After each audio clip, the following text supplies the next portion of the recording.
ready to kick off here. To start this semester, first of all, welcome to the fall semester of 2022. I think we're hopefully in the shadow of COVID, but not outside of it yet. I want to introduce the new provost of the university and senior vice president, Jeanette Mendez, to say a few words to get you fired up for the fall semester.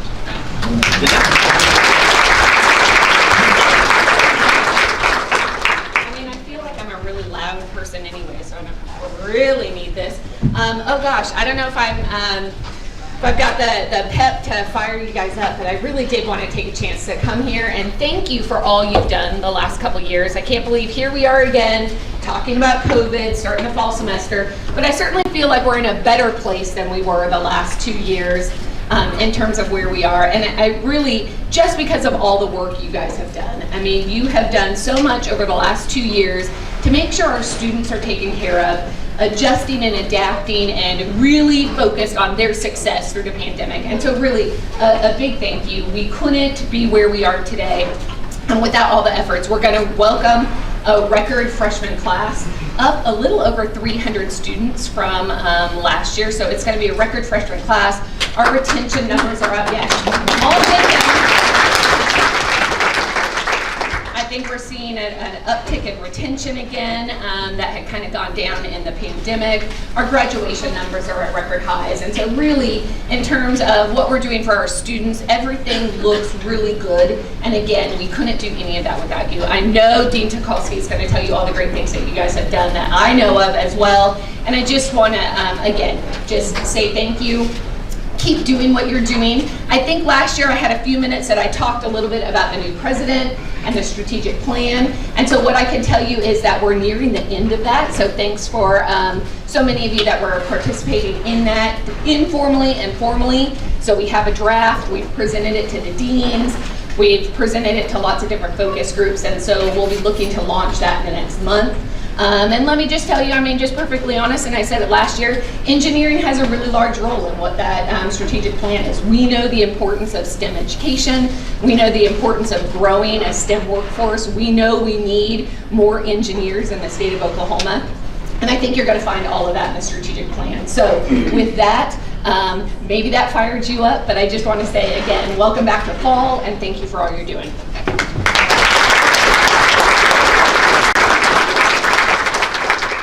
Thank you, Jeanette.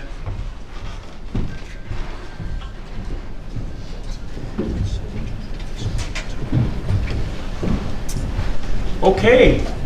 As we do each year, I like to present some of the data on the college and a little bit of things that are happening that may be outside of what you do every day, but you can see the breadth of the college. Roughly right now, the college is about 1/3 the academic part of teaching undergraduates and graduate students, 1/3 in research and intellectual capital development, and about 1/3 extension. And so this is maybe unique across the whole campus. When you look at that triangle of the land-grant university, we are that exact triangle. And so I want to I'll run through some stuff here and try to keep on time. Open my little clock here and make sure. But as we are looking forward with the new president, she really wants us to focus on the mission of the land-grant institution in a particular state. We're each state having, one 1862 land grant, and with particular for our purposes, those red letters we have here that. To teach such branches of learning as related to the agriculture and mechanical arts in the order to promote the liberal and practical education of the industrial classes in the several pursuits and professions of life. This is a key part of our mission, is that we create people for the professions of life. We create people who drive an economy, who create the reasons we live as well as the means by which we live. So when we look at the amount of degrees, we're once again, we're breaking the bank this past year with 881 bachelor's degrees issued by the college, over 1,000 total degrees when you count the graduate degrees. When we look at the biggest growth being in engineering, and a lot of this you'll see, this is happening because of things that we have done, that you have all done. A few years ago, about 4 or 5 years ago, you'll see I'll have some things in the presentation here, we implemented more kids graduating in 4. Right? Because it's a lot less expensive to go to college if you graduate in 4 than in 6. And we show that to the freshmen in a spreadsheet in the past years, and we'll do it again this year. In addition, we got rid of the professional school model, which dates back to Dean Lohman some 45 years ago. And that was a methodology of restricting students for a reason at the time. But no other school in the country adapted it. He thought, as the president of ASEE, he could get everybody to adopt to it, and it never happened. And so we kept it probably way too long. But we were churning about 400 students who were never getting a degree. They just kept taking more credits. And then we've seen some downturn, up and down in technology and in architecture and so forth. But the biggest growth is in these areas in engineering, for sure. When we look at the total number of undergraduates across almost every division is up. You see electrical engineering up over the last 10 years, 127%. Mechanical, 166. Aerospace, 160. So we have growth in IEM, 214. We are continuing to hire faculty and expand our research and serve the mission by which we are in charge. And so I really want you to understand that almost every part of the college, the academic part of the college, is pushing forward. And all of you are doing a fantastic job. COVID has been a big stumbling block over the last few years. We always have stumbling blocks, but somehow as faculty and staff, we push past these things, we look forward, and we look at what can we do next. That's the key element. Our overall enrollment has dropped because of the measures we've made. Graduating more people in 4 means there are not as many 5th and 6th year seniors, right? So we used to have 3 times or 4 times as many seniors as we had juniors. Now we have about 80% more seniors than we have juniors. So it's dropping down, and eventually we'll get to probably around 50% of our students are going past 4 years. But we've also, this phasing out of the professional school, and then recently grad school enrollment has dropped primarily because of immigration policy issues, and that's across the whole globe. So it's very difficult for Chinese students, the largest country in the world, to get those students to come here, because they just can't leave their own country. And that may come back, it may not. These kinds of things, we'll have to see what's happening. But we still have close to 500 graduate students in the college, and a need for a lot more. When we look at our fall enrollments, it's up about 3%. You saw the whole university is up about 8%. But again, the students in our college, they have to have a higher academic training before they can come to our college. It's the business school which is growing the most rapidly, like by 12% or something like this. So if our students want, a general business or marketing degree, I guess there's plenty of things over there. But there's good paying jobs in engineering, in architecture, technology. About the fall class, about the incoming freshmen are once again, about 21% women. 32% are minorities, record numbers of Hispanic students, up 30% from last year. We are Native American students. We've just broken the bank this year, up 47%. Without a doubt, we are the largest Native American engineering school and architecture school in the nation. And we will continue that looks like it will be going on for many years. We've created great relationships with the tribal community, and they're providing scholarships for those kids to help them, and they're succeeding.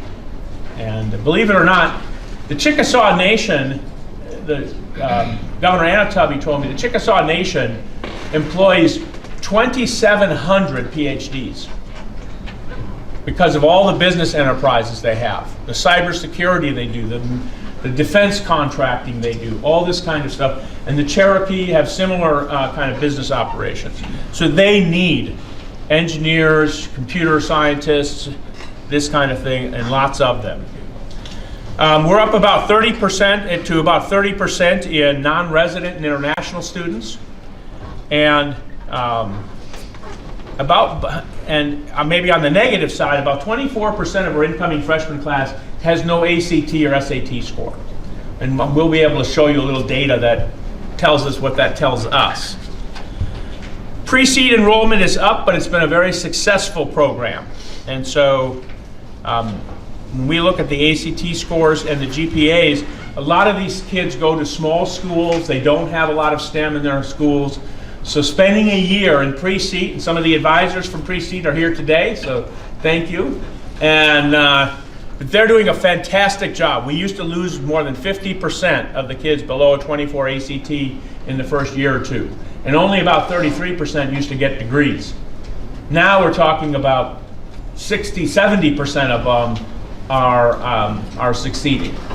So it's because I think we're spending more time helping them prepare to be in the classroom where we have to study architecture, engineering, and technology. Where are we recruiting from? So this is not the amount of kids who came in enrolled, but this is the admitted numbers. You see, even in the last year, we put in a recruiter in Texas this year, and we recruited about another 70 students from Texas this year. California, almost every state surrounding us, we have more admitted students. And the enrollment falls similar to this, but at a smaller level. But you can see where our students are applying from around the United States. There's a few states which we don't get anybody, I guess nobody from Alabama, so we're not going to miss them. So just a little bit about the freshman class. Between CEAT and pre-CEAT, there are 797 new freshmen. This new freshman is a category indicates kids who just got out of high school. They left high school, graduated from high school in May, and they're entering us in the fall. We have 69 new CEAT scholars. Again, this used to be a program of about 15 kids or something like this.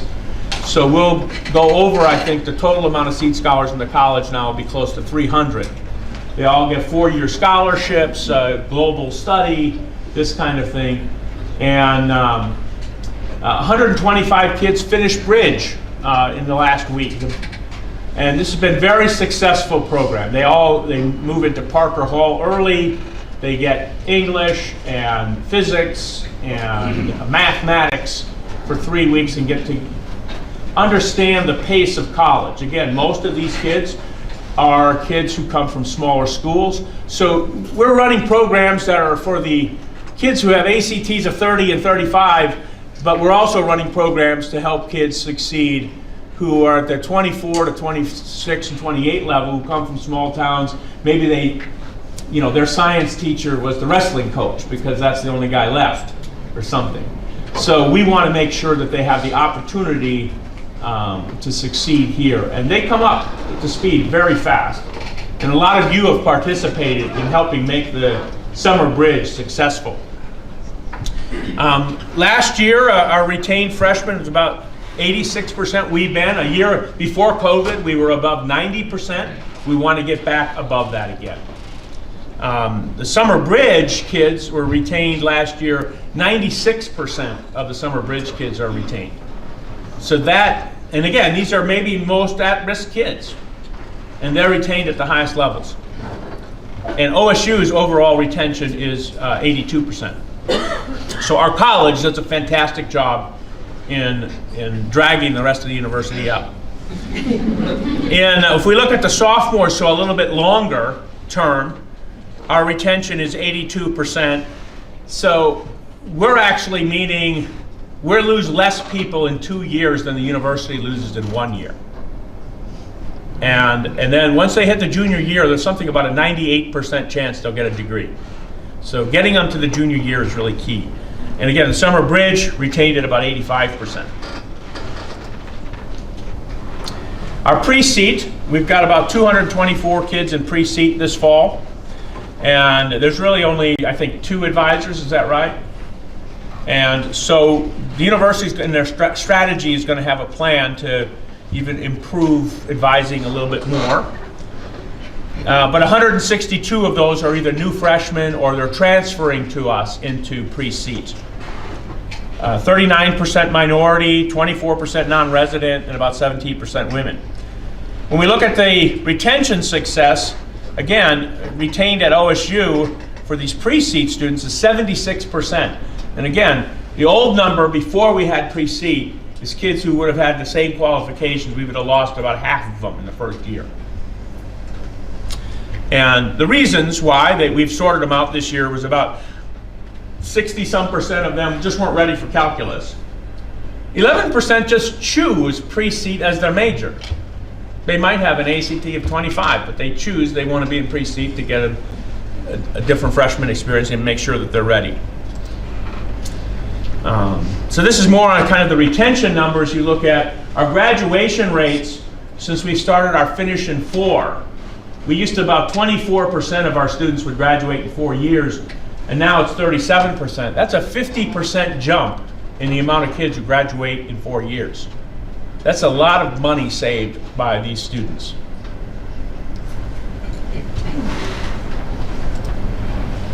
And that's the OSU. So again, engineering, we have architecture in our numbers too. It's a 5-year degree, and architectural engineering is at least 4.5.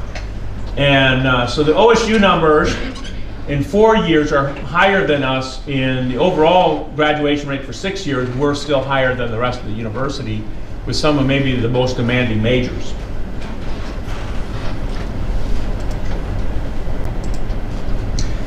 This is a cool slide, and it looks like a bunch of jumbles, but this fall I looked up, these are all the minors being pursued by CEAT students this fall. Our students aren't just architects and engineers and technology majors.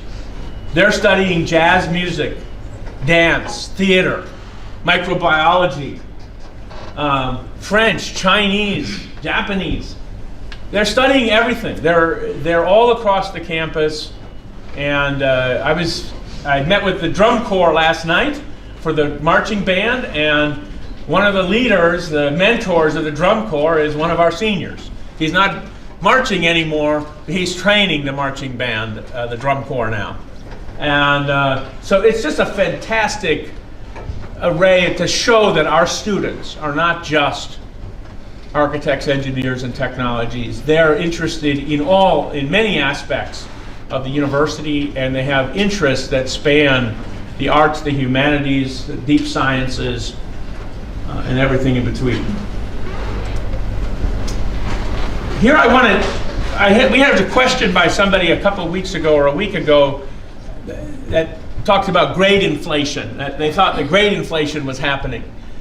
And my response to that was, that's not happening. If you look at the data from IRIM, it's that this distribution of grades, so kids who have ACT of 30 who come to us, that 80% of them get A's and B's. That should be no surprise to us. They're the best of high school students, and they come to college and they get A's and B's. And I looked back 10 years, and the distribution looks almost identical, plus or minus 1%. Now the difference is we don't have all the data anymore. So in the last 3 years or so, we're getting a whole group of students who don't have ACT scores because the ACT exam wasn't offered for 2 years. And so I was wondering, where do they track? Those kids actually track 21 to 23. They track as an ACT. Now the average high school ACT in the whole state of Oklahoma is 20. Okay, so it's better than the top half of it's in the top half. But it just shows us also that our best and brightest students are taking the ACT. They're finding a way to get that score in because they get their tuition waived if they turn in an ACT above 24. They get a tuition waiver. If you're out of state, that's $10,000 every student for 4 years. If you just have an ACT above 24 in our college. And if it's above 30 or something, it's something like 12,000. So I assure you, we are filling your classrooms with really brilliant kids. And it's our responsibility to figure out how do we get them excited about learning? And how do we get them excited about, we're not looking at a bell curve of, we have, like at a high school where if half the kid, they're mandatory, every kid attends. We're getting the top 1/3 of all kids who graduated from high school, and then we get an opportunity to bring them into our professions.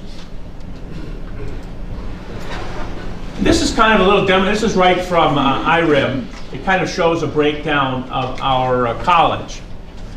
But this past year, we crossed a threshold, which a lot of people feel uncomfortable talking about, but the fact is it's true. The demographics of our state and our university is changing. And when you look at this number here, less than 50% of our college is now white males. It's something else. And this is a fantastic number. It shows that that our state is becoming more diverse. When we look at the young people, Jovette Du, I think she's probably here somewhere, I don't know. There she is. She's working with young people. We're working with school districts in Oklahoma City. And those demographics of those Oklahoma City of the entire school district, Mid-Del, Millwood, and you put all that together, it's like 80% diverse students of all, from all different economic conditions, and 55,000 students. So the young people in this state are very racially diverse, and they have very different economic conditions across the entire state. And so we have to find the best and the brightest among all of this talent and find a way to bring it to us. And then we look at the ACT score. I want you to look at it. It looks kind of funny the way it's distributed here, but I'm going to set it next to what the university looks like. And that top is CEAT, and the bottom is the university. What's important here is the shape. It is not a bell curve. We are flat. The amount of kids we have who are ACT 34 and 32 are the same as we have as 29. And we don't have anybody on that bottom end. You see, the university has hundreds and hundreds of kids who have an ACT below 18. And we've got one. So the kids populating our classrooms are ambitious kids. And they want a big future. And we're here to kind of figure out how we can get that to them.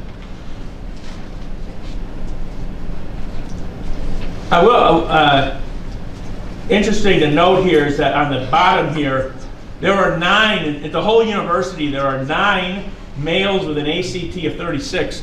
7 of them are in CEAT. And there are 5 total women with an ACT of 36 at OSU, and they're all in CEAT. So almost all of the perfect ACTs, National Merit Scholars, are in CEAT. When we look at the averages, our average ACT is 28. The high school grade point average is 3.96, the average. So the university, and there's people at the university who would like to have admissions based more on high school grade point average. But there's such a small differentiation across our students, it doesn't really help us figure out who to bring in and who to recruit. And so we need a broader, that's why we use the ACT. It's not the end-all, be-all to anything, but it helps us differentiate across whether people know English, mathematics, science, and so forth. And at the university level, the average ACT is 24. Also note that our international population is more than twice that of the rest of the university.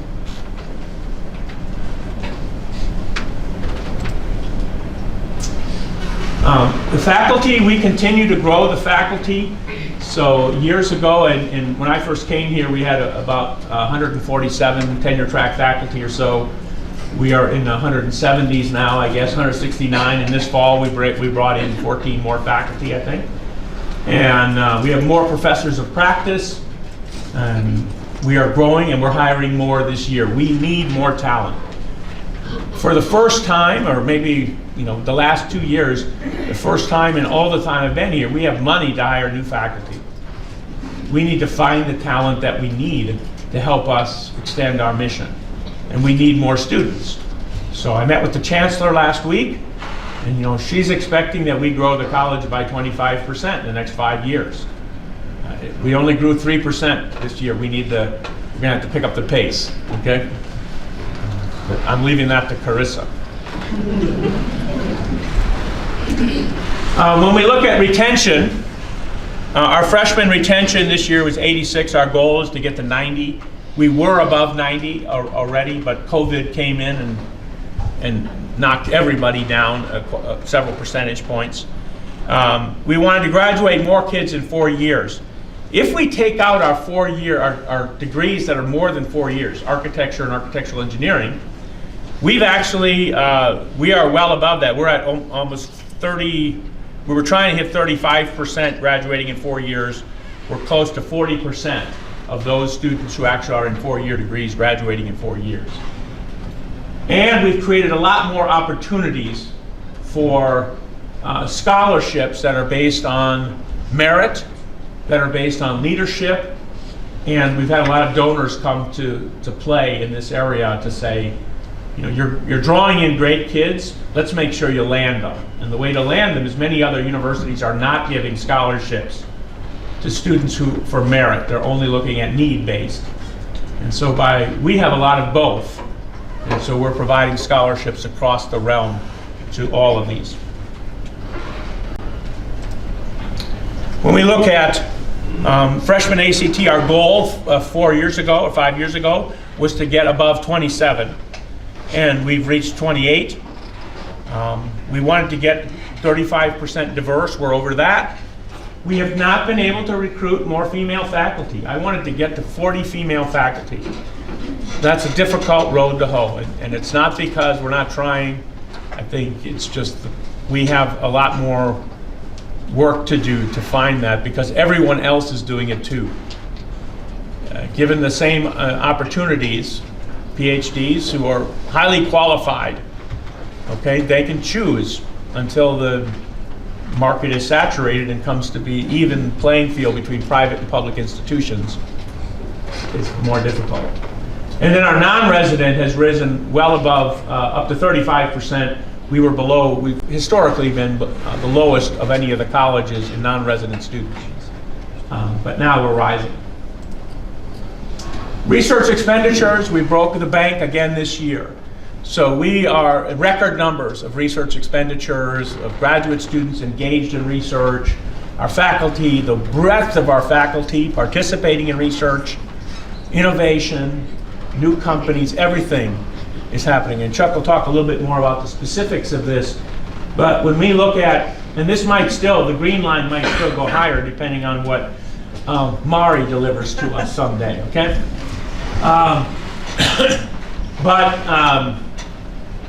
Our goal is, we're going to set a new goal for this, probably 35 to 40 million in the next 5 years.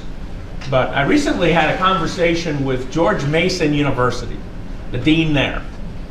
And they started out 10 years ago. He started at the same time I did with the same size college, roughly. They have different resources than we do. But they have now went over $100 million in research in a year. But they also now have 12,000 students in engineering. They've gone from 3,000 to 12,000 in Northern Virginia. And so the potential is there. We just don't know where it is in Oklahoma. Reputation and ranking, this doesn't drive the things we do, but we try to pay attention to it because it's what parents and students look at in order to select schools and so forth. We haven't met all of our goals here. We'd like to be among the top 40 engineering schools in the country, and in the top 25 architecture. We're absolutely in the top 25 architecture, public architecture programs, and climbing in engineering, but we still have a ways to go. And the higher you go, the more resistance you get. But we have been recognized from the hard work of Yoko Spade and many others for our diversity programs. We just got in 2022, in September, they notified us that we will also be named the 2022 Inspiring Programs in STEM Award from Insight Diversity Magazine as well. So that's a fantastic thing. And the university was just notified also in its 11th Insight to Diversity University-wide award.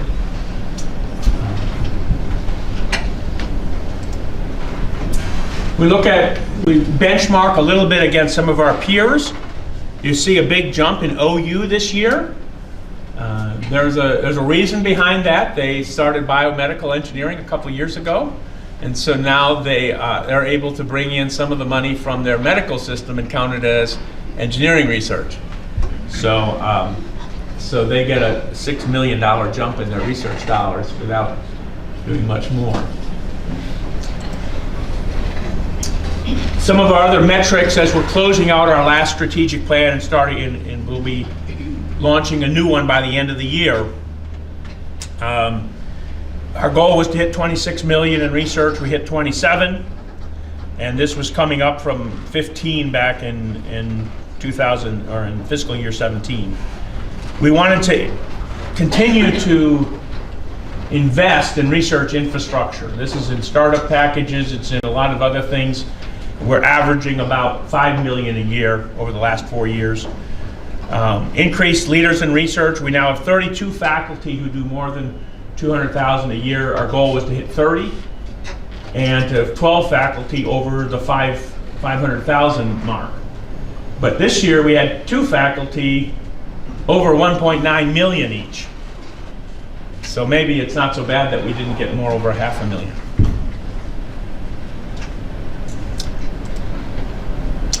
Now I want to point out some faculty who are really engaging our graduate students and our research mission. Just as important as our undergraduate mission, our graduate mission and our research mission to serve the land-grant institution, to bring technologies and to bring the next set of information and to our country, to our nation and the world, is our researchers. And so here you see a huge jump in our research in aerospace engineering, but we're also the New Product Development Center, Cooper Laboratory, work we're doing in computers and computer chip design, what we're doing in energy. All of these things are, these faculty of really engaging our graduate mission and our research mission in a big way. And then, like I said, it's getting much broader. Every year these lists get longer. And that's a fantastic thing to do. You see a lot of young faculty on here. That the amount of people who are contributing to this, to our graduate student mission and to our undergraduate research programs. Many of these programs and these faculty are also taking in undergraduate researchers.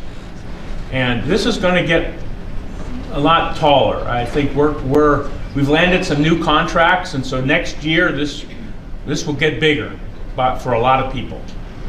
And we're really proud of that. And it takes a lot of us, our research staff, the accounting, the research administration, Jamie Westmoreland and her people. Everybody contributes to this success because the proposals don't get in, they don't get administered unless the staff is doing their job.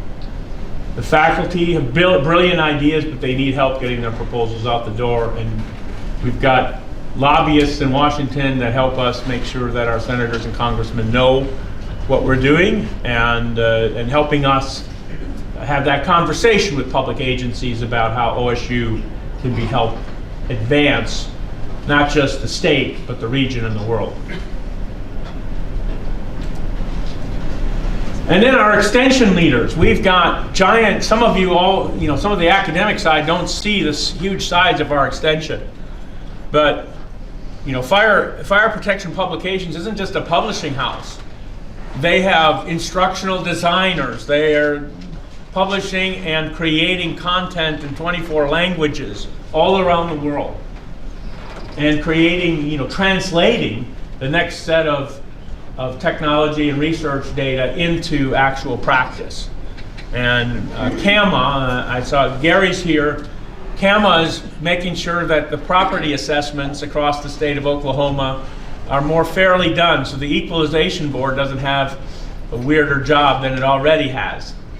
And hopefully our property taxes are used in a more better way and not just at the whim of an old Excel spreadsheet in some weird county. And then Carolyn Reed has really made a big jump in fire safety training. Only about 1.2 million of this is from the state of Oklahoma, is funded by the state of Oklahoma. The rest of it, Carolyn has been engaging many more companies and agencies and so forth in getting the training we need to keep our communities safe. And this is one of the great missions we have in our college that nobody else covers in our state, and it gets bigger each year. And so we're looking at also expanding some of their facilities in the next couple of years to even help with that mission even more.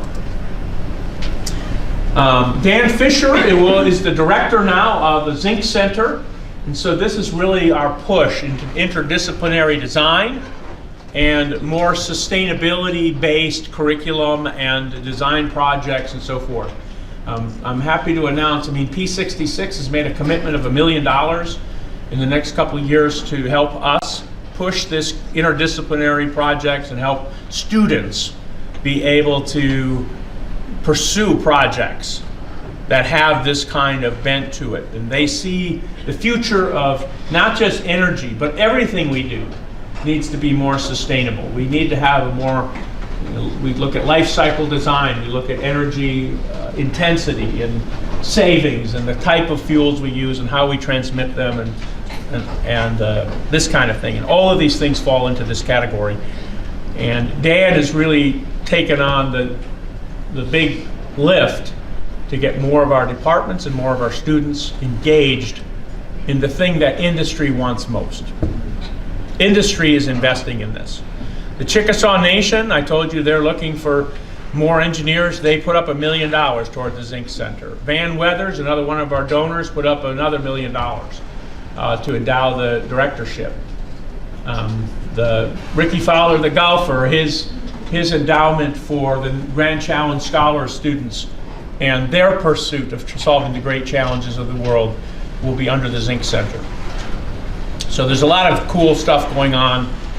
We've purchased one of these things, Wei Hua Sheng and a bunch of the other faculty have been working on an autonomous vehicle. This is a Polaris. It's a street legal vehicle that goes about 35 miles an hour, and it will be competing against Georgia Tech and University of Michigan and Carnegie Mellon and Berkeley and so forth next April or May if all things go right. And hopefully we do well. And then we're also, we continue to look at the UN sustainability goals. This is probably, we are ahead of the curve right now in looking at what is the next general education requirements for the university going to look like. So they're going to rebuild the general education of the university.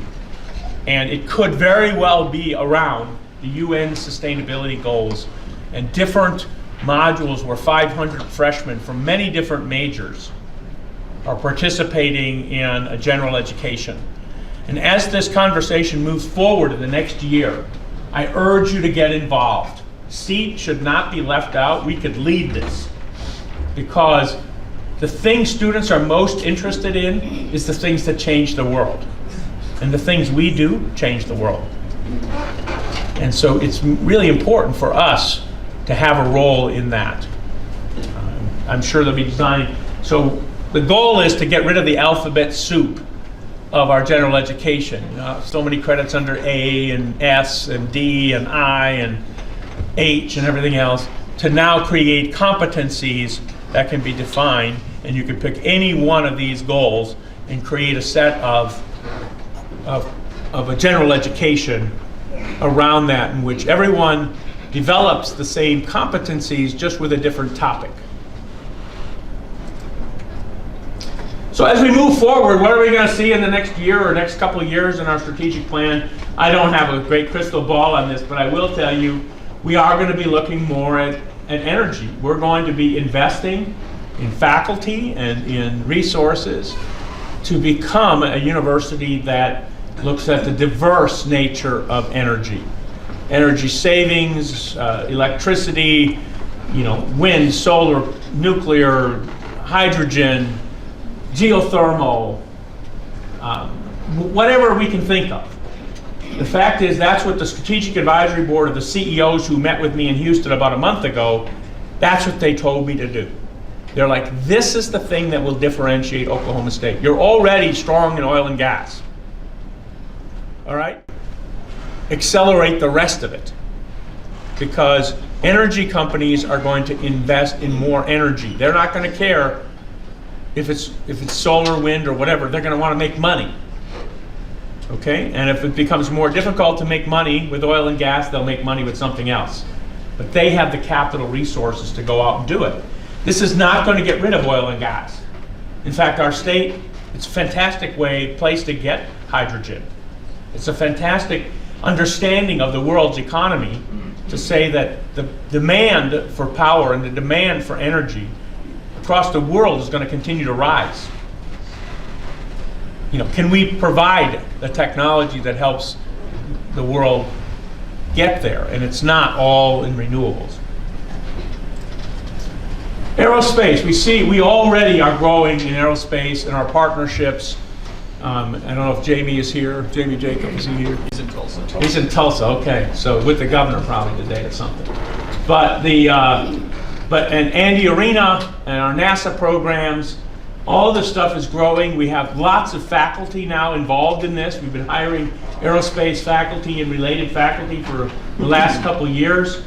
We see unmanned systems, we see defense, we see space systems, our push to Mars.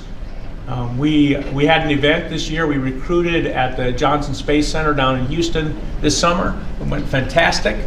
And so the opportunity for us to be at the cutting edge of what this next generation of aerospace looks like is in materials, it's in mechanical, it's in aerospace, it's in civil infrastructure, it's in everything. And then automation and in robotics and technology, AI, all of these things are going to come to play in a big way in the coming years. And OSU, we need to play a big part in this.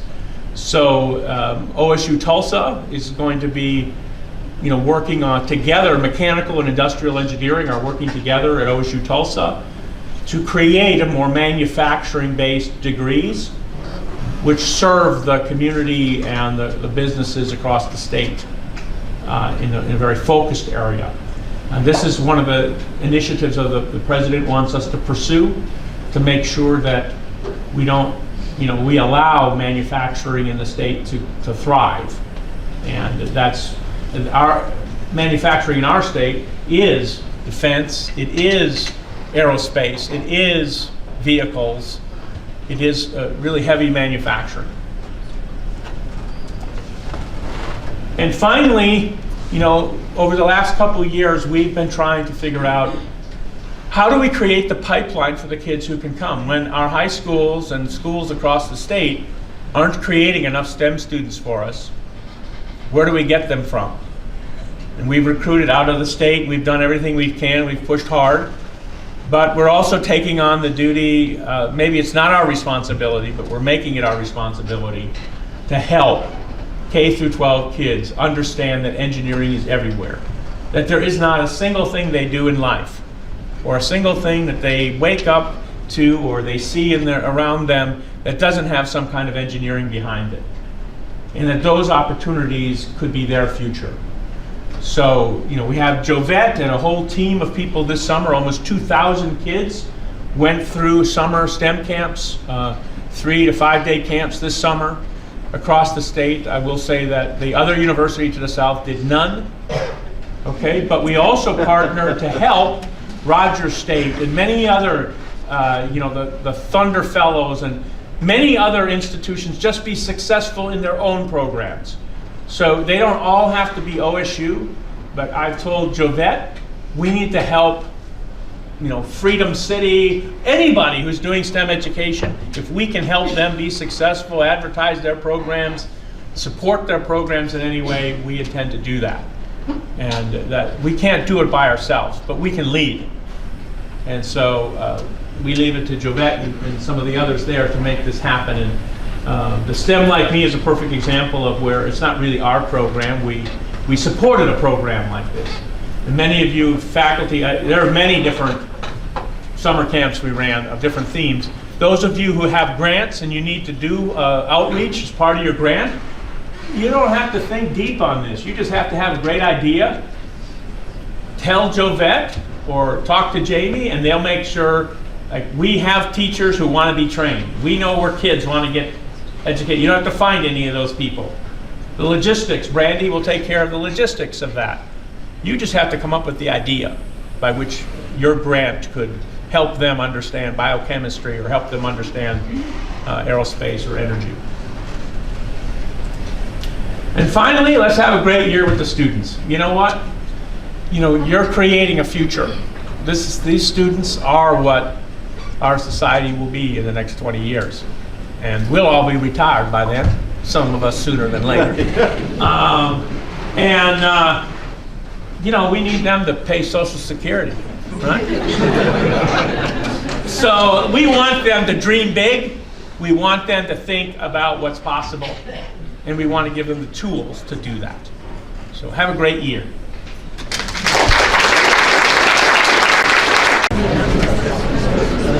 Good morning. We lost some folks, I think, to donuts, which is okay, but I hope everybody's having a good day. For those of you that don't know me, I'm Ed Kirby. I'm the Assistant Dean for Engineering Extension. And this is an event every year that I look forward to because I get to see faces I haven't seen in a long time. I have new faculty, and what I like most is I get to tell the story about engineering extension. I'm going to go kind of quickly today, but one of the things I want to focus on and really stress is that extension is more than just some units out there on North Campus doing things. Extension is about this college, about every faculty member, every student, every staff member. Extension is a critical part of what we do. We've been doing extension since 1917. We were doing extension before some of your programs existed. And we've been serving the state. And now it's gone from serving the state of Oklahoma to serving the world. All of you, again, faculty, students, staff. So as I go through this morning quickly, I want to stress some of the relationships, some of the partnerships we have with you, and what we're doing, what your college is doing out there with extension. The extension mission, it's perhaps changed a little bit, or the words have been changed since 1862, but the mission really remains the same. It's to take innovation and theory out to people that need it, out to industry, out to government, out to continuing education, to engineers, to create solutions, empower partnerships and relationships. And I want to emphasize that is in many ways what drives extension at CEAT, are the relationships and the partnerships we have internally and with people external to the college, and deliver applied knowledge and skills to change the world. Now again, in 1917, it was probably teaching a farmer in western Oklahoma how to use a gas-powered tractor. It's much different today, but we're still creating change. As I talk to people, especially new faculty and others around the university, we just kind of went through this with the strategic planning about extension. Does engineering really do extension? Isn't that like an ag thing? Well, yeah, we do extension, and we do it pretty well. If you look at the scope of what we do, we have people and programs in all 77 counties. And let me just say, we don't have summer break in extension. Caroline's team at Fire Service Training, Professional Development, Gary's team, I wouldn't say we work 365 days a year, but pretty close, probably, 363 days a year. So we have programs all year long in 77 counties. Some of our programs actually have staff that live outside of Stillwater. They serve a geographic area. We have a $24 million budget, as the dean said. Now, a very small part of that are state allocations. The biggest part of that is through enterprise activity, just like he talked about with fire service training. We are worldwide. You've heard me say this before, we're on every continent, including Antarctica. We have programs throughout the world. And that goes along with who we are as a college. We have graduates throughout the world. There are Oklahoma State CEAT graduates everywhere. We are empowered by statute, and that's something that's very important to us. We have 3 programs that the Oklahoma State Legislature along the way said this is so critical to our state that we're going to mandate this. Fire service training, they have 2 statutory programs, CAMA. So important to the state, and not only you're going to do it, but CEAT, you're going to be the ones that do that for our state. We reach 50,000 students annually. Now, Ag doesn't like me to show that, but we reach 50,000 students annually. Fire service training alone reaches over 35,000 students annually. And again, this is worldwide. Those who use Canvas, Fire Protection Publications, LMS, it's used worldwide, has over 190,000 users. So that gives you some idea of the reach of CEAT extension, your extension. And we've been in business a while. We didn't just get in this game. Fire service training began in 1931. Fire Protection Publications in 1935. The Fire Protection Engineering Program in 1937. So our programs have been around a while. CEAT IT is one of our extension units, and I don't have a specific significant accomplishment. Everything they do every day is a significant accomplishment. If you're a faculty member and you need something done with software or the computer, that's a significant need that you had that day. So Mike and his team do a terrific job. A lot of what we do, we are able to do because of the involvement of students, and I'll mention that here in a moment. But this is a program where we have students involved that are serving faculty and staff every day and doing it very well.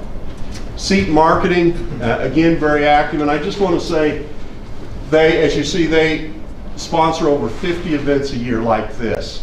And I'd like us to recognize their efforts in putting this together. It's a lot of work. So, Christy and your staff, stand up and let us just recognize you real quick. Mr. Coda. Come on, stand up. Thank you. CEAT Marketing, 109 published press releases. They published 10 newsletters. Impact. They've provided CEAT stories to state and research. 4 marketing campaigns. They are busy folks. They are telling our story. They're telling your story. LTAP, we have one of the original local technical assistance programs. The mission of LTAP is to provide technical training and transportation to local and county government. We're proud to have one of the first LTAPs in the country. Kim Johnson is our LTAP manager, and I don't think she's here today. She's probably off doing great things. We just got another large grant for TTAP. But we have counties depend on us for their transportation training. This is also a partnership. Norm Bilad is the faculty director, telling us what the latest practices are and where we need to be going. The other thing that I want to mention is so many of our extension staff are national and regional leaders in their industry, and Kim is one. She was just elected as the South Central Regional Representative. Craig Hannon is a director of a national organization. Gary is very active nationally. Your folks that you work with, your peers in Extension, are leading the country, and they're leaders in their respective professions. As I said, we just received a grant for the Tribal Technical Assistance Program. It's like LTAP, except it serves the tribal nations in Oklahoma, Kansas, and Texas. Now this is kind of a repeat. This is a same song, second verse. We were one of the original LTAPs. Federal Highway Administration in their wisdom said, we don't want to have regional TTAPs anymore, we're going to move them to a national focus. And they said recently, well, that didn't work. So we're going to go back to exactly what we were doing before. And we won that proposal. So this is, we'll have the Southern Region TTAP Center. Dr. Bruce Russell is one of our co-directors for that. Again, that connection to faculty and to faculty from one of the nations, the tribal nations. We're very proud of what TTAP has done and what we're going to do. New Product Development Center is led by Robert Taylor. It is a team that works not only with faculty, but depends heavily on students, not only mentoring students, but their innovation and their ideas. This is a project they completed this year. They developed a prototype, well actually it's not a prototype, it's in manufacturing now. One size fits all for oxygen concentrators. Now if you have a family member at home that uses an oxygen concentrator and you have to get parts, this is a big deal because you don't have to worry about 10 different types of filters. One filter now will serve your oxygen concentrator. And again, this is done with faculty, with Robert and his staff, his engineers, and with students. Great news. 5 years ago, we were awarded the OSHA Training Institute and Education Center for Oklahoma. This was a big deal, a very big deal. This staff has worked incredibly hard since we received that center to make it work. And it is doing very well now. Megan leads that. This year, we were again re-awarded that contract, and that's a big deal in OSHA. So they are making a difference. Partnership with fire protection, safety engineering, technology faculty. Without them, this wouldn't work. So Virginia, to you and your faculty, thank you. This is also serving our students. Some of Nord's students, Heather's students take these classes, I think help teach it. So this is also serving our students. Isn't that pretty? You can't appreciate this if you weren't a firefighter. This, and just so you know, this is probably equipped about $300,000. Fire trucks aren't cheap. This is the first fire truck that fire service training has had, brand new, dedicated to the training of firefighters. It was designed and specified specifically for our needs. Not only to train firefighters from your local community, but firefighters from industry, which is one of the things we're scaling up. And you wouldn't believe what we had to go through to get it OSU orange.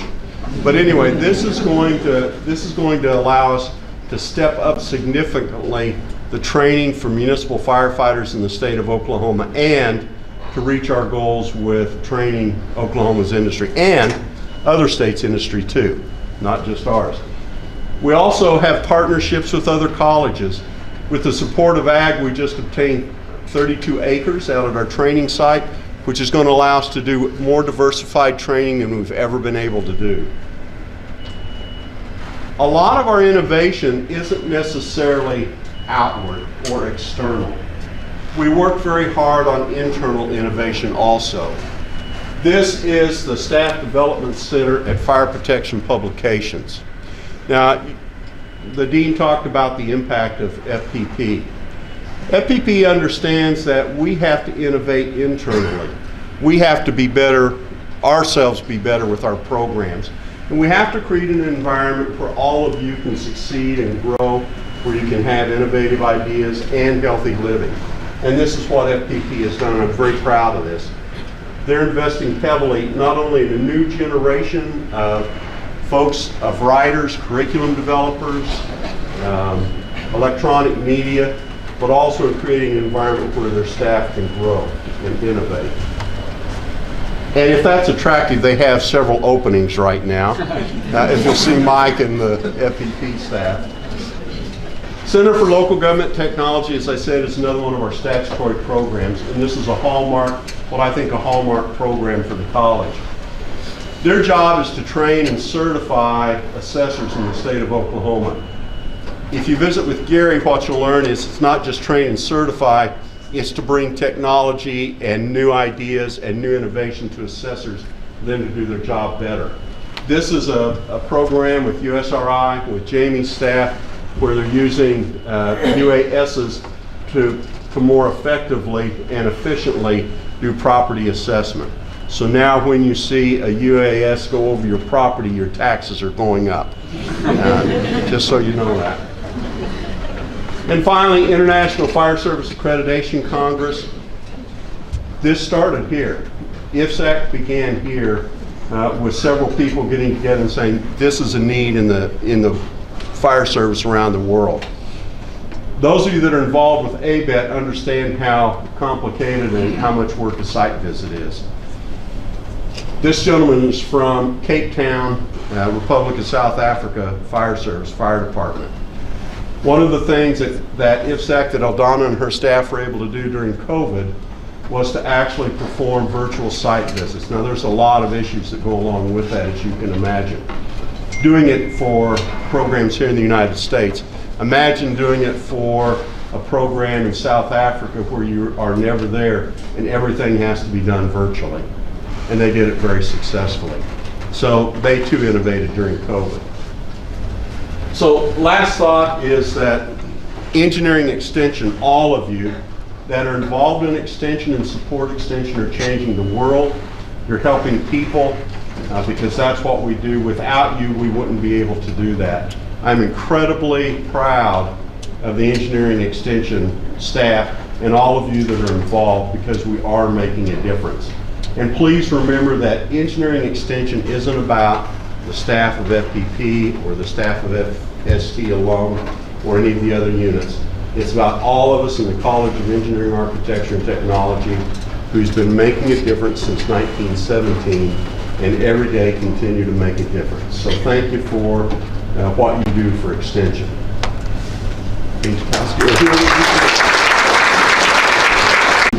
So, for those of you who do not know me, my name is Sudhir Sharagu. I came to Stillwater in Oklahoma State in 2013 as the head of the School of Industrial Engineering and Management, and did that for about 9 years. And starting July 1st, I've assumed the role of the Associate Dean for Academic Affairs. And what I typically do with any new job that I take is just do an inventory. Collect data to see where we are and collectively figure out, chart a path towards where we want to go. The Dean presented a lot of data. I'm not going to repeat any of those, but just the high level data that I collected. And while I was in that process, I was really amazed. For example, this next slide, says we've got 11 CEAT miners. I would have thought we had only about, a few of them. But there's 11 CEAT miners, 13 MS, MNG programs that we offer, 9 PhD programs, 9 engineering degrees, and if you can keep a secret, I'll just let you know that we, by the way, these 9 engineering degrees have been continuously ABET accredited since the 1950s. I think there used to be another body before ABET that was doing the accreditation. But we've been continuously accredited, and the secret is that I guess we'll come to know in a month or two that our programs are going to be re-accredited, all the 9 engineering degrees.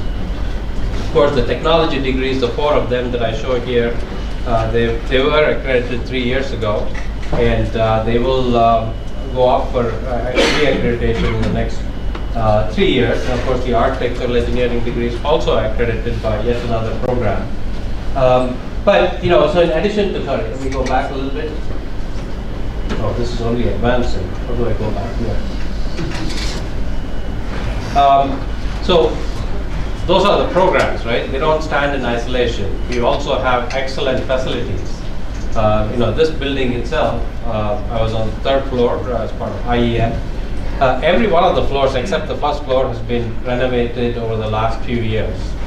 So we really have modern 21st century facilities here.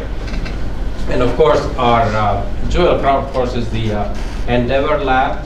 But we have facilities in the North Campus Lab, the Burt Cooper, the Excelsior, And I'm envious of electrical engineering and mechanical engineering. Next year, they're going to have some amazing facilities just right here, Engineering South, a 100-year-old building.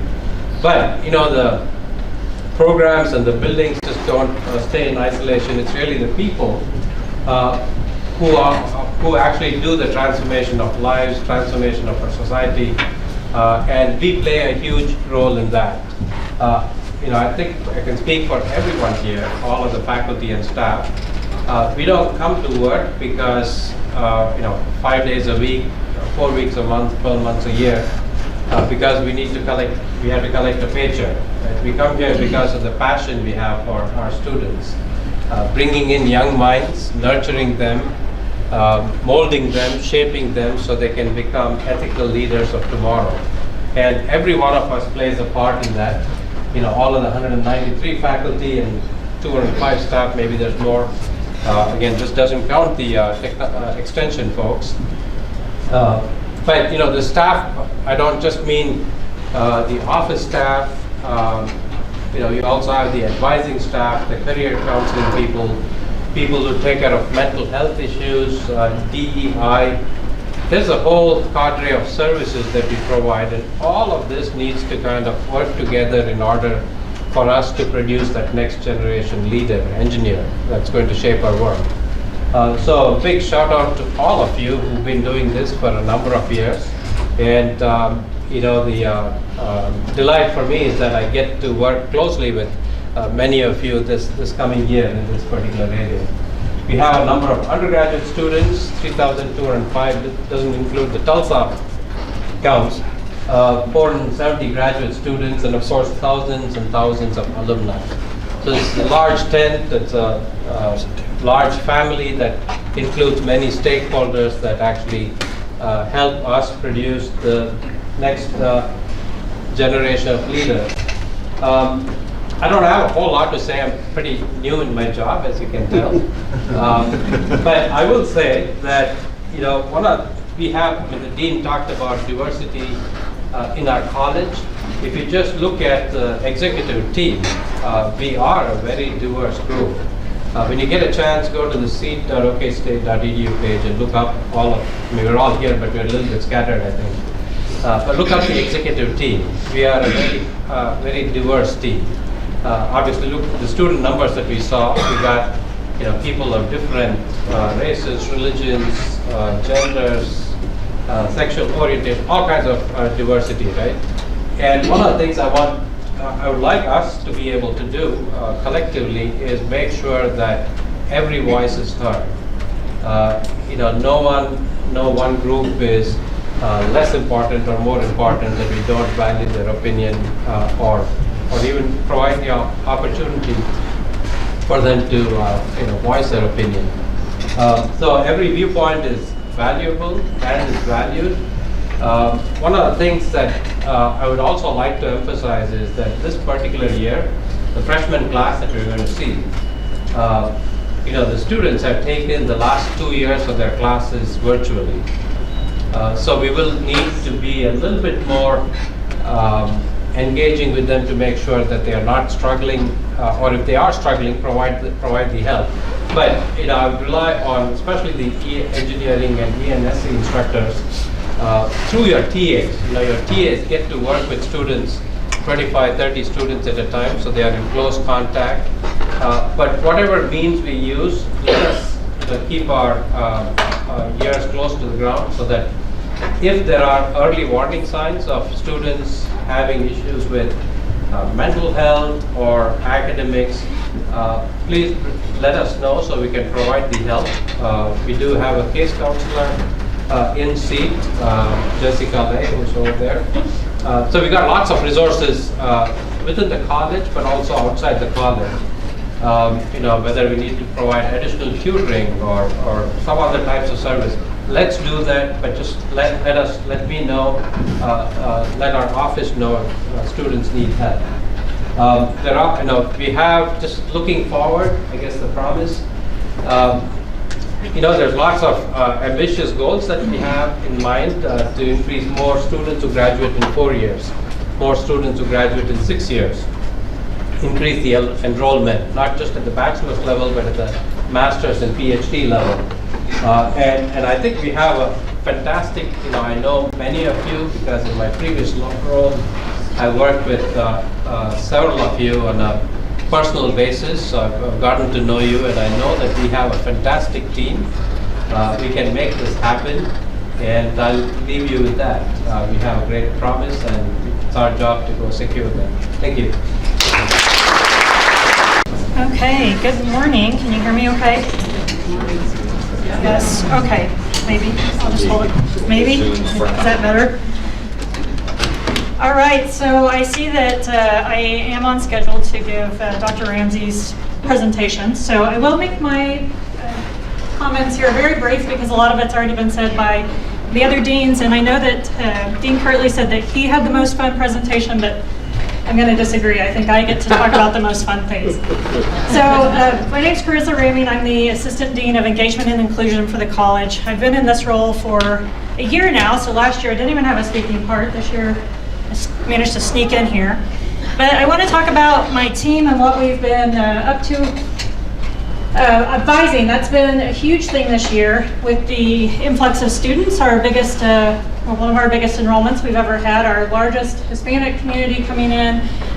We have many female students coming in, one of our highest years, so we're very excited about that. I watched for the first time what really happens during new student orientation, and it would make you industrial engineers so proud. It was so efficient the way that Lance and his team operates new student orientation.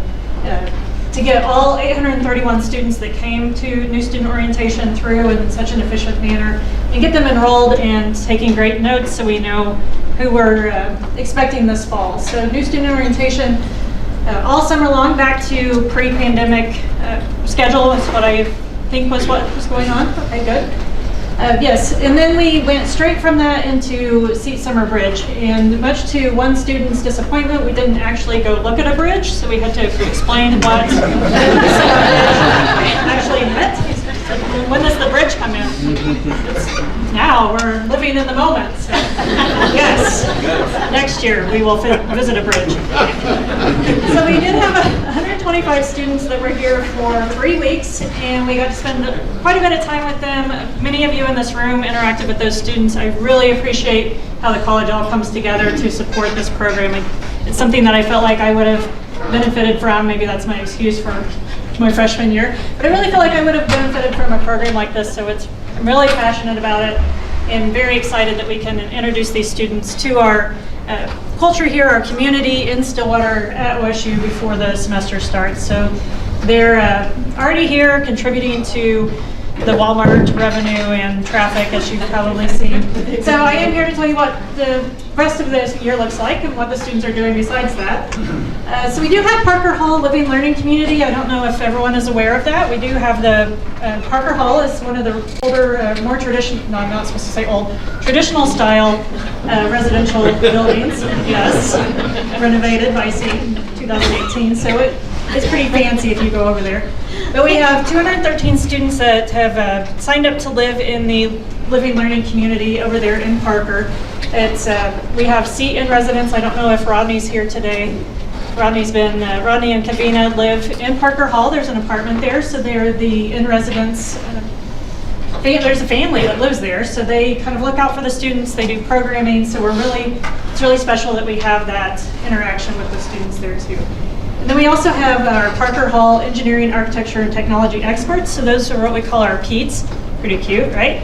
So the PEATs, we have 2 living on each floor. We actually have 9 this semester, so one's graduating. I told you I'd be brief. Anyway, we have our PEATs.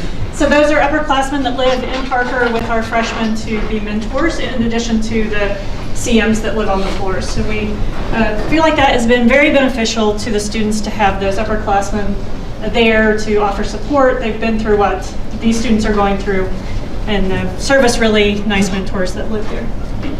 I think I said probably everything I wanted to say about Summer Bridge.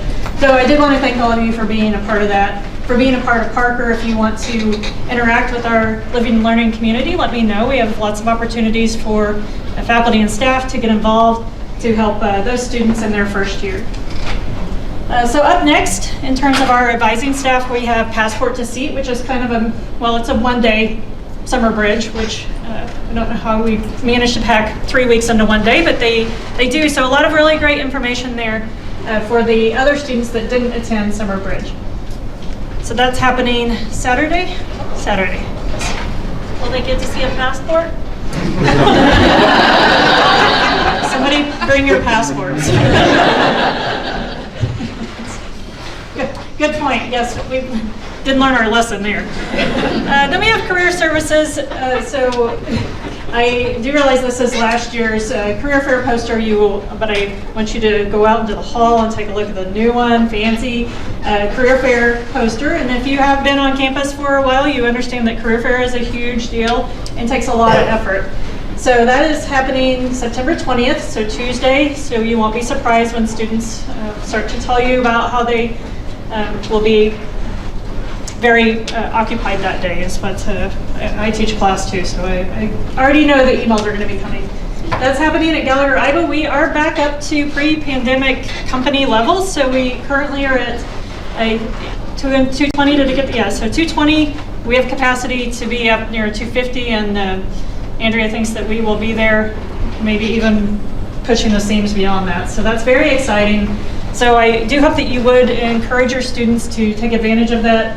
There's also JCPenney Suit Up. I think this is a really neat program that JCPenney offers, where they offer pretty heavy discounts on professional clothing for students to so that they can prepare for the career fair as well. So Engineering North 110, that's our career services office that offers resume reviews, this is the good part, right? Something free, resume paper. Also cover letter review, mock interviewing, career assessments, thank you cards, which is important as well. So everyone can go visit that office. And because it's so amazing, they won this award, so they were recognized at the President's Celebration of Leadership this last year, their career coaches. And so that I'm very proud of that, and that Andrea was able to direct them in that way. So fantastic news there for our career services. And the dean and, well, everyone that's been up here so far has highlighted our DEI efforts, and so this is something that there's so much that we've done this last year and years prior that I didn't get it all on the slide, but we have so much going on. I just wanted to hit some highlights here. So for Martin Luther King Jr. Day, back in January, I was so proud of our students because of the 3 winners of the essay contest. 2 were CEAT students, and then this artwork here, showing in the upper corner, is a artivism submission from one of our architecture students. So some CEAT students being very active in MLK activities. We also Dr. Du and I went with the students to Tulsa to the Greenwood Rising Museum. They marched in the parade. There was all sorts of stuff going on, but here highlighting some of our CEAT student winners. We're putting out our first Diversity, Equity, and Inclusion newsletter. Yoko's been working very hard on that, and we're finally ready to send it to print, so it's exciting. I'm going to have it emailed out to all of you so you can take a look. It's just a snippet here of it. And then the dean already talked about this, but we did win the Insight into Diversity Award. So a little bit about it here and how they look at who to recognize. This is straight from the magazine, so I took a clip of that. And then we have a full page ad highlighting our efforts here at OSU. We're also ASEE, which is the American Society for Engineering Education. We have bronze status, which has been the only level that universities have been allowed to apply for. And we're going to be applying for silver status in its first year where that's been available. So we're putting together our packet to become silver status in ASEE. Study abroad. It's back. This is the interactive part. Look. This is instructions for people my age, maybe some others in this room. Yes, you don't even have to take a picture of it. You just hold the phone to it, is what I've been told by my TAs. So, study abroad, yeah, stop trying to take a picture. So study abroad, we are still looking for proposals for this upcoming year. So please think about it. We are having an informational session. I emailed most of you in the room about that already. It's happening tonight. If you can join us Anne is going to be there. Anne Mahoney is our study abroad coordinator. Norb is hopefully, yes, attending, yes. I'll be on there, a few others. I'm just going to call out your name, and when you hear your name, you just raise your hand, and then you'll be there. Yes. So if you do have questions, you can email Anne. She'd be happy to answer those. The deadline is coming quickly, so if you've been, thinking you're going to send that in anytime soon, we're ready for you. Prospective students. Have you all been up to anything? No, nothing at all. Yes, so it's hopefully being reflected in the influx of students, what prospective students has been up to. Here's just some of our summer activities. We have so much more going on, but Discovery Days, a lot of you participated in that. We had Discover Your Future, that was at the Space Center in Houston. This is the flyer for that. If you haven't been to Houston in July, it's the best time to go. Yes. Lots of tours. If we can get students here to see our facilities, I think that's the win. That's what I keep hearing from our incoming students. If you can get them here, if you can show them what we have going on at OSU, it's the win. Up next, we're going to be working on some promotional videos, a parent newsletter. We sent one out last year. We felt like it was effective. And then I just said college fair extravaganza because I just couldn't count them all. Danielle's going to be very busy. Or we're all going to be very busy. Oh gosh. And then we have our CEAT scholars here. So scholarships, we have over $4 million in scholarship money that we've been given donations and very generous donations to our scholarship accounts. And the dean highlighted that. We have 69 incoming freshman CEAT scholars.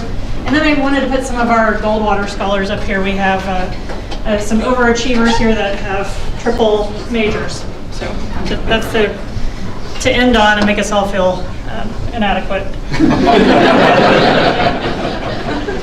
Oh no, we're going to end on the good things that Dr. Harigu already mentioned. We have, so this is also the engagement part, interactive part. This is what I need from you all, is please encourage your students to, if they are looking for accessibility accommodations, please encourage them to sign up for that early so that it doesn't become something that they look for after they're struggling.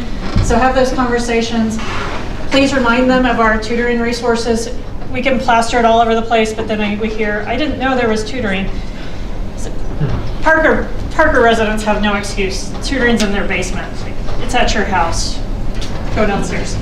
Yeah, so CEAT tutoring, the Math Center, LASSO, please remind them that these are available to them and that everyone could benefit from tutoring. It's not just for certain people. Counseling services, of course, care reports. There's something where you can go in if you're a little worried about a student submitting a care report. And it's already been mentioned, you didn't see Jessica, but someone says no? Okay. Jessica is coming on board. Some of you might remember her from, she used to be an advisor in CEAT, so she's very familiar with our college. We're very excited to welcome her back. She's going to be our case manager, so that's kind of the intermediate in between advising and counseling services to kind of direct students in to where they need to be. And then everybody's favorite, Slate, where you go to put in your academic alerts. Yes. Yes. Everybody's with me. We're going to turn over a new leaf and do academic alerts. Yeah. Okay, good. I saw one person shaking their head, but I think they were just shaking their head because I was shaking my head. I've taught in this room. That's how it works. Actually, my most attentive audience I've ever had in here, so thank you all very much. I do think I'll have the shortest presentation for you. So for those of you who don't know me, I'm Josh Ramsey. I'm a professor in chemical engineering. And this fall, I'm going to be serving as the chair of the Faculty Advisory Council. So I'll be serving as the chair. Brian Hoskins will be serving as the vice chair and will take over for me after the fall semester when my term ends. So the CEAT Advisory Council, Faculty Advisory Council, was founded in 2015. We review CEAT policies and procedures, We meet with the dean as issues are brought to the Faculty Advisory Council, and then either Brian or myself will be attending the Executive Council meetings every month. There are 9 faculty members that are on the council, so we elect the departments, the faculty elect 1 representative from the 9 different units, and those faculty serve a 3-year term. So here you can see the faculty representatives for mechanical, electrical, and BAE. Dr. Mao has served her 3 years, so BAE faculty will need to either re-elect Dr. Mao or elect a new representative. Here you see the faculty representatives for civil, industrial, and architecture. Professor Phillips has served 2 consecutive terms, so he'll be rotating off of the council, and architecture will have to elect a new representative. And then lastly, the 3 representatives for chemical engineering, material science, and fire protection, and safety engineering technology. I'm also on my second 3-year term, so I'll be rotating off this fall, and chemical engineering will elect a new representative. So just to close, if there are any issues that you need to bring to the Faculty Advisory Council, you're welcome to approach your representative or any of the 9 people I've shown you. So with that, thank you for your time. All right, good morning, everybody. Hope you're ready for my half-hour talk. My name is Chuck Bunting. I'm a faculty member in electrical and computer engineering. I'm also the Associate Dean of Research here in the college. I've got 3 themes today that I want to visit on. One of them is communication. The second, innovation and impact. And finally, engagement. So this year, thanks to Christy and her team, and a lot of work from Jamie, we've been able to modernize how our website looks.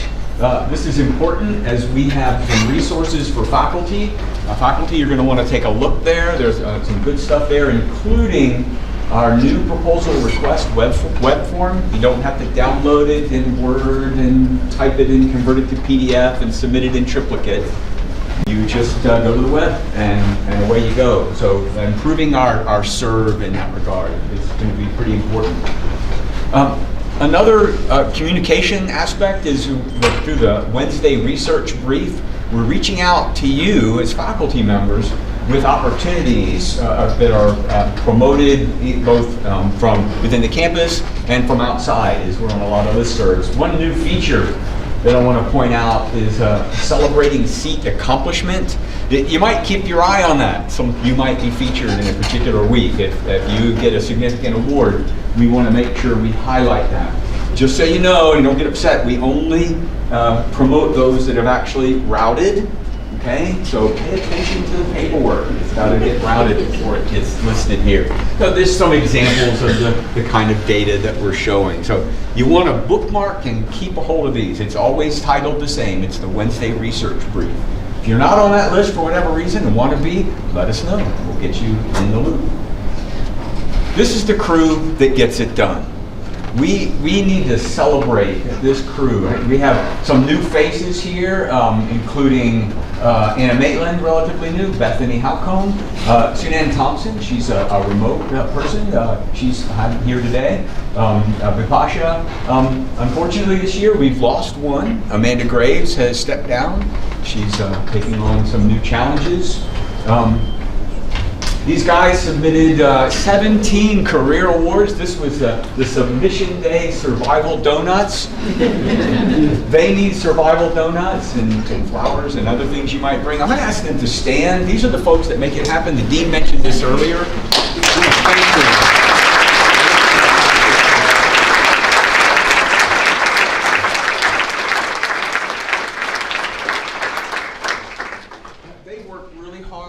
Getting it done, and they are excited when you're successful in achieving that grant or a contract. So thanks a lot to them. Some of the folks that are impacted, we have a significant number of undergraduate researchers that are involved. This year's freshman research scholars, this will be the first year they're kept together in a cohort where we're seeking to enhance their success as they're working hard to try to engage with faculty who they don't know. And so if someone comes knocking on your door asking about research, be open to that conversation. They're eager and wanting to plug in and make a difference. We have Wentz scholars and Niblett scholars are also going to, Wentz scholars are going to be looking for faculty support over the coming fall for that February deadline. So they often don't have a strong idea about what they want to do. Engage with them, communicate with them. The CEAT undergraduate research scholars, that's due on Monday. So make sure if you have faculty that are interested to go ahead and get that connected. We have up to 30 to 40 of those each year. I will comment some of the biggest challenges that we face in research is graduate recruitment and retaining those graduate students here. Sundaresh is going to be taking a particular look at this in the coming year with that fresh perspective. He and I will be working closely to try to get those students here and help them be successful. I did want to take a moment we've talked a lot about the sponsored research. I want to focus a little bit on some of the innovation aspect. We have Amanda Aker is new as a licensing associate. She's very energetic. You have probably received an email from her. And I see Kurt nodding his head, and she's a ball of fire. Jay and Russ are also in the crew. Here are the kinds of things they do. I'm not going to read this in detail. This probably, except this first bullet, a broad interface between researchers and industry. There's been a lot that's been happening over the past summer as we've stepped up our game in how we're trying to serve various folks. But Callaway Innovations, anything that you're interested in, especially as your students have ideas, please engage me, engage Callaway Innovations through the Office of Technology and Commercialization to make it happen. Just in terms of the activities report, we have 21 invention disclosures, new patent filings, 4 patent grants that were accepted this year, 69 confidentiality agreements. I was going to list all the companies that we have confidentiality agreements with, because that seemed that might not be the right thing to do. But there's some exciting names on that list. Okay, top companies that you're engaging with, and that our students are having an opportunity to make a difference with industries both in Oklahoma and throughout the country. By the way, did you know we had royalty income? Bet you maybe didn't know that. About $68,000 in royalty income as a result of the innovations that our faculty and students are involved with. Here are some of the invention disclosures. I'm just gonna let this sit for a few minutes. We had 21 of these. Kurt was nodding his head. He sent me, I don't know, 8 or 10 of them in one day. Okay? And some of these, you'll notice these names here. These are students that are submitting and are leading in this innovation. That's exciting stuff. Really exciting stuff. There's folks that are making a difference in every department. Okay?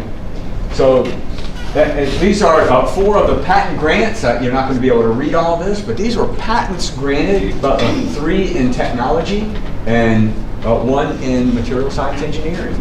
So folks are making a difference, not only in the traditional low technology readiness level activity from the National Science Foundation. We're looking at scholarship, it's really important, but also in the innovation realm. Really good stuff. Let's talk about engagement. Been working with Amanda and Callaway Innovations to engage Devin with, we have 27 quad charts that we prepared in response to these guys. This is an example of one, but it's a model of how we're moving forward with engaging with opportunities and how we might propose to industry the kinds of activities that we can support them with. This is likely going to lead to at least a couple of funded opportunities.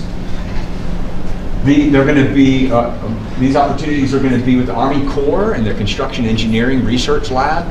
This is just around the corner. It'll probably happen the end of September with a request for quad charts. It's probably going to impact 25 to 30 faculty in multiple areas. Very exciting. So Devin is going to continue to engage Pratt & Whitney, and many, many more. So watch for those emails to come. It's very, very simple interaction, but we'll be staging those engagements as we want to see to grow our impact. Final thing I'll mention, again, this is in connection with communication, but it's also about engagement. I have bugged you, Dominique has bugged you, we've sent you pictures of me and how you can fill in your experts directory. Please go on there today and make it public. Make it public, okay? And continue to work with Dominique, with Christy and her staff as we're seeking to help folks find you. If you go to our webpage, this is the lead drop down under research. You want to be able to be visible so that folks don't have to wonder, gee, I wonder who does work in 5G. So they would pull up Saturday Bacon, right? So go there today. I don't have a scanning thing. I guess that's a great idea. Fantastic. But it can be some work to update it, okay? But don't be bashful. Promote yourself. And this is the best way to make that happen. So hope you guys have a great year. And I don't know who's next. So thank you.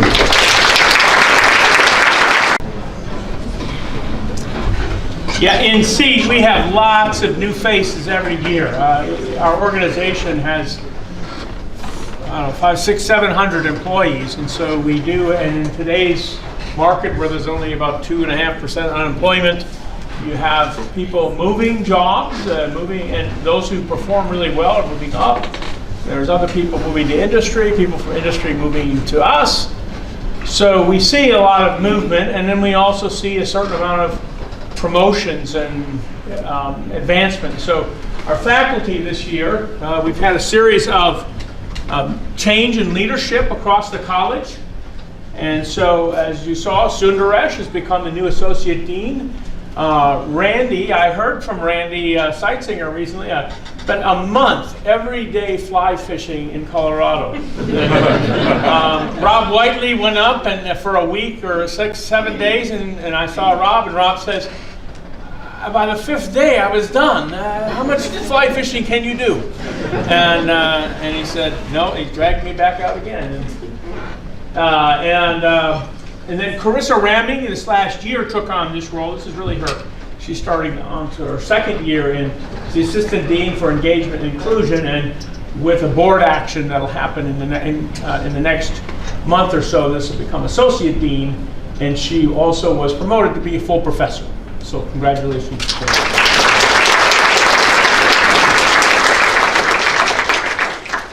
Heather Fallenkamp decided she missed being the interim head of chemical engineering and is now the full-blown in charge of everything. So she is going to be running chemical engineering in the next generation. And Gare, he has stepped down to help us run our new energy initiative.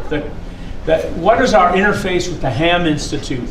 How do we address what the CEOs of all these advisory boards are telling us is that we need to get out in front of energy, sustainable energy, existing energy, everything. And there's such a big market out there, and very few universities are being able to comprehensively cover it. So that will be his new role. Camille, we brought her back from retirement and also from helped her get away from the school board all the time. And so she's coming back as the acting department head for the School of Industrial Engineering and Management until we hire a new one. We're in the process. We have a committee. We're already taking applications and so forth. She doesn't want to hold the role very long if she doesn't have to, but she will help us and bridge the gap. So Sandeep Haramkar has taken over for MAE for a couple of years, and we're going to give a chance for that department to grow in a bunch of different directions and maybe get over the trauma of Dan Fisher. But Dan Fisher is taking over the Zinc Center. And so our interdisciplinary push in the college needs somebody. I needed somebody who all the departments respected and who gets this idea of and he has an infinite amount of energy to push behind this. The Zink family likes Dan, and they like the fact that he has 1,000 crazy ideas, and he's willing to act on all of them. And so this gave a new opportunity for us to have Sandy work with the MAE faculty, who has a lot of young faculty and continues to hire. It's still our largest department, our largest school, and so to let them grow under new leadership. Jovette, who is in the back someplace, or was here, yeah, she's here. So she's our director of K through 12 STEM education. While I have a large grant, about $6 million grant with the Department of Defense to extend education, a certain type of K through 12 education out to kids across the state. Jovette is also working with many other faculty across the college and helping run robotics camps for NSF grants and facilitate our success across the whole state, so that when people think about STEM and engineering, they think about Oklahoma State, and that this is the opportunity. And I think she offered almost every single kid who finished one of those summer camps got a scholarship to come to college here. And we'll honor all of those scholarships if they all show up. And then Tim Sullivan, he's here somewhere. There he is. So he's taken over HR after Linda retired after, 30, 40 years or something. Linda's out on the lake fishing every day, I guess, too. So maybe Randy can come back and spend the day with her.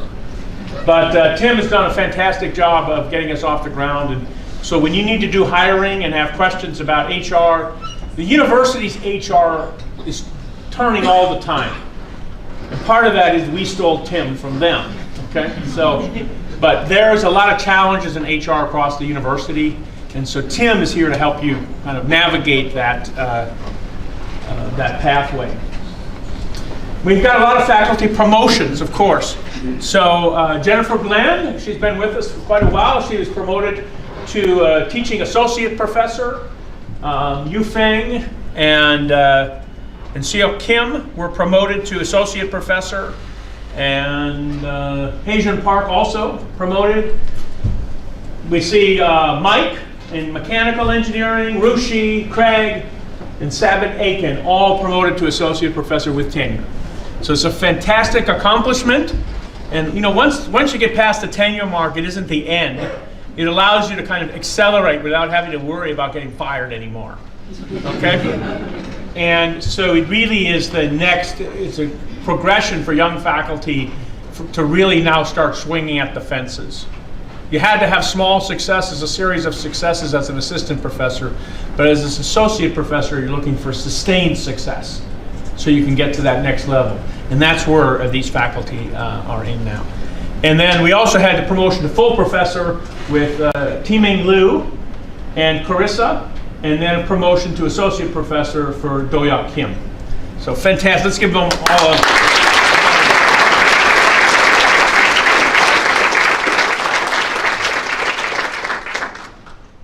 We also have a whole raft of new faculty coming in the door. And I urge you, is any new faculty here stand up, or are they all in training? All right, new faculty, stand up.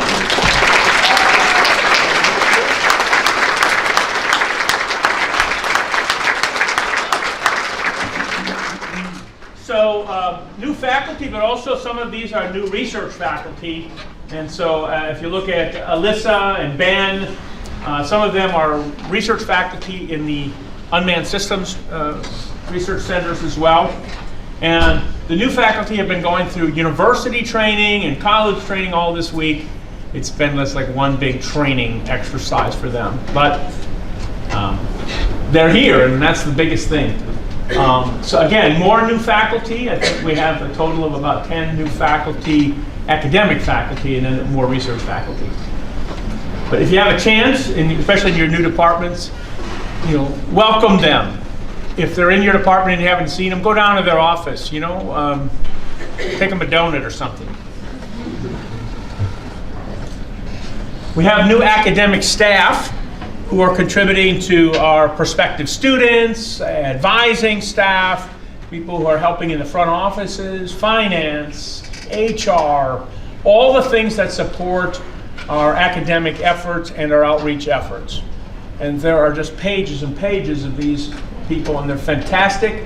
They're what the glue, they're kind of the glue that keeps us all together, because, you know, faculty, they all have PhDs and they all think they're smarter than everybody else. And then the staff is the people who kind of bring them back down to earth, okay? Because nothing gets done without all of these people. If your computer doesn't work and IT doesn't like you, they don't show up. So get them, be nice to them. Get them a donut. All right, but accounting specialists, we have new lab coordinators, you know, all of these kinds of positions are things, like I said, we have many more staff than we have faculty, because that's what's needed in all of our operations, in our research operations, our extension operations, and our academic operations. In all of these faculty and staff, you know, we have to work together to be what we call a college. And that is the nature of a college. And again, so there are lots of new faces and names. Don't be afraid to introduce yourself. If you see some new staff that you don't recognize, introduce yourself. You know, tell them who you are. And new staff, don't be afraid to introduce yourself to the faculty. Not all of them are grumpy. All right, so you want to be able to meet these people and find out what they do. Ask them what they do, so that they can help you and you can understand how they might be able to collaborate with you to get things done. Some of them look exactly the same as other people.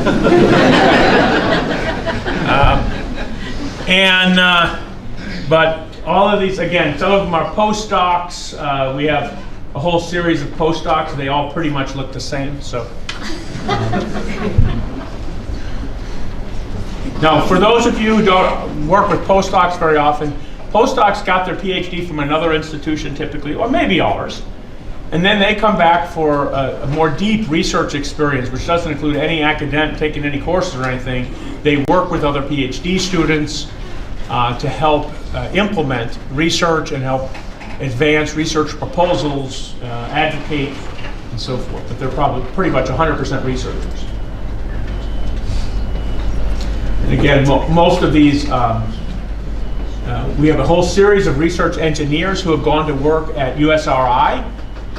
We have contracts and operations for USRI in Oklahoma City. So Victoria leads the team there. And we have operations in Tulsa. And we have a flight field at Fort Sill. We have a flight field 12 miles to the east of town. All of this has staff and faculty for those facilities in order to operate all of their research contracts. And again, more research staff, postdocs, some new people that Chuck pointed out in our research office who help us with contracts and pre- and post-contract development. New extension staff. So I sign new people into FPP, I think, every week. Honestly, they operate large warehouse and printing facilities, but they also have a lot of people who create content, who create virtual content for people across. Like you said, they run a large LMS system, this learning management system, which is 5 times the size of Canvas for the whole campus. So our LMS system for them is much, much larger than anything the campus or the whole OSU system operates. So there's just one group that does that. Again, accounting specialists, we have IT people within this. One thing I should mention that in the coming year, communications and marketing, which was under extension over the last few years, will be moving underneath Sundaresh, and so it'll be more at the college level. Sundaresh, part of my negotiations with him is that we do more advertising and marketing to grow our college, so we're going to put it under there for a while. And also, extension is just growing in so many other ways that we're going to have Ed continue to push FPP to grow, and FST is growing, those successful business operations could get a lot more effort under them as we invest more in them as well. It's really just a distribution of labor at the executive level in the college. And CAMA, I don't know, Gary, you go through people like crazy. So there's always, remember, CAMA is a $5.8 million business for the college, or service we do. So it has people at all 77 counties helping county assessors and computer systems. We run large server systems and software, databases, AI, all that stuff falls under CAMA. And so they go through some new people and are just expanding people as well. Okay, just as a closing, I want you all to know that this is a new fall, right? We're going to get back to more normal operations again. You know, the great thing is CDC is now in the last week or something has, you know, they've, in all their data churning, they figured out if you're not vaccinated, you've already been infected. All right, there's almost no chance that you avoided COVID and you have some immunity. But if people get symptomatic again, you know, personal responsibility. You know, for those of you who are managers and so forth, we have to have some empathy for, you know, the hardship that COVID can play on a family, can play on someone personally. Make sure if you have COVID, you know, wear a mask. Make sure that you know that people are aware to stay away from you. Keep socially distanced until you're testing negative. So just follow the CDC requirements. The university will offer a variety of different things to help students. In this case, as students come back, we're almost certainly to see an uptick in COVID again. All right? The students have been proved to be very resilient and, you know, relatively low symptomatic levels for students. But that doesn't mean that they can't create problems for others. And so we want to remind the students to be personally responsible for anything that's happening as well. So we want to stay healthy. At the same time, we are well aware at the college level that teaching virtually, teaching all of undergraduate engineering virtually, is not nearly as effective as all of you talking to students, looking them in the eye in the classroom, answering questions, being Socratic, all the things that make you a great professor and us not the University of Phoenix. Okay? That's what makes a great university. Okay? It's not, you know, I do not want you, if at all possible, to have to produce, direct, and act in your own TV show 6 times a week if you're teaching two different courses. It's ridiculous. It's hard on you, and the students hate it. They don't ask enough questions. And engineering and architecture are about a conversation with your mentors. It's about questioning things that don't seem right or that you don't understand. And that's what it's great faculty and staff, that's what we do. We help students understand their future. And that's hard to do on Zoom. Even harder to do on Teams. So, with that, I'm going to wish you all a great semester. Let's go out and have some lunch. I think they have it set up out in the SEC. And great semester, people.